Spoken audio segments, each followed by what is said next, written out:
So hello guys, in this video I will show you how to delete Journey Builder on Zoho CRM. So for that you will need to open any web browser on your computer and then search Zoho CRM. Now select the first website and log into your account right here. After that select this profile icon and now select Access Zoho CRM. Now you have to go with this settings icon right here and now select this option right here called Command Center.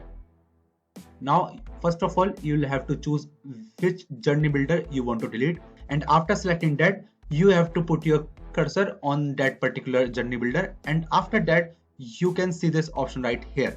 Now just select it and it will show this option right here. Now you have to select this button right here called delete, and now you have successfully deleted your journey builder on your Zoho CRM account. So that's how you guys can able to delete your journey builder on your Zoho CRM platform. So that's it for the video guys. If you find this video helpful, then make sure to share it with your friends and also subscribe to our channel for more such videos. And thanks for watching.